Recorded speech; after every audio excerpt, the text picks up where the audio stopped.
Goeiedag, baie welkom by Woordspieël. Vandag kyk ons na Eksodus hoofstuk 39. My tema is mooi, maar prakties. En ek lees vir jou vanaf vers 15 tot by vers 21. Om die borssak aan die skouerkleed vas te maak, het hulle goue kettingkies gemaak wat soos tou gevleg is. Hulle het ook 2 ringetjies gemaak wat hulle aan die bokant van die borssak vasgewerk het. Die kettingkies is deur die ringetjies gesteek.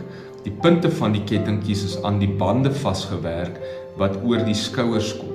2 ander ringetjies is aan die onderkant van die borssak vasgewerk. Hulle was aan die agterkant vasgewerk waar dit oor die skouerkleed kom. 2 ringetjies is ook vasgewerk aan die skouerkleed waar die gordel kom. Hierdie onderste ringetjies is aan mekaar vasgemaak met blou toutjies om te keer dat die borssak afsak. As ek goed soos hierdie lees en die detail wat daarin gaan, dan val dit my op dat in alles wat God vir Moses beveel om te doen en te maak, dit baie mooi is. God hou van mooi, God is kreatief, hy hou van skoonheid, maar dit is ook baie prakties. Daar's 'n rede vir elke detail. In hierdie gedeelte wat ek vandag gelees, byvoorbeeld lees ek van hierdie kettingkies en hierdie ringetjies en die presiese detail, maar dan word dit duidelik hoe prakties God se instruksies is. Daardie goed moes byvoorbeeld in plek wees sodat dit aan mekaar vasgemaak kan word, sodat die borssak wat oor die skouerkleed van Aaron gekom het, nie afsak nie. Baie eenvoudige praktiese detail wat God aan aandag gee.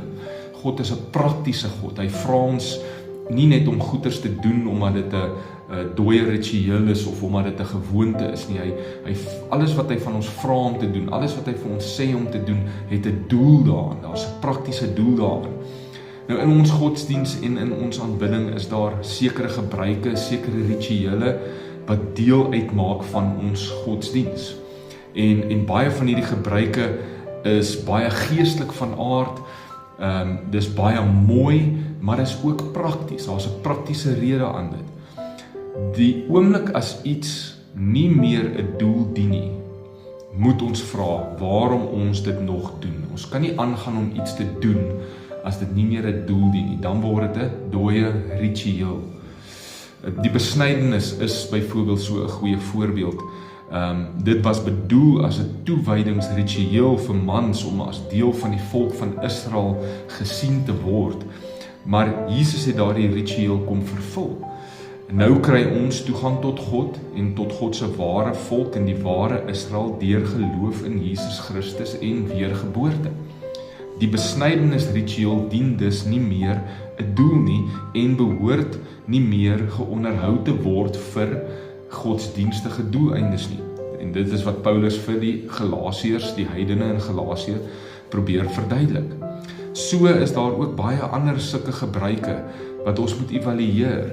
Dalk gebruike in jou eie godsdiens en hoe jy die Here dien, want jy moet gaan evalueer en sê en sien, is dit nog prakties? Doen dit nog iets? Beteken dit nog iets? Of doen ek dit maar net omdat dit is so ek groot geword het of omdat ek dit maar nog altyd so doen. Ons godsdiens moet prakties en betekenisvol bly. Ander goed moet ons afgooi, soos wat 'n akedus sy vel afgooi. Kom ons bid saam. Dankie Jesus dat ek 'n lewende en 'n praktiese verhouding met U kan hê. Nie gebaseer op dooie detail nie, maar op lewegewende gebruike. Dankie dat waar U Gees is daar vryheid. Amen. Mag jy die Here beleef, mag jy vandag 'n wonderlike dag hê. Tot volgende keer.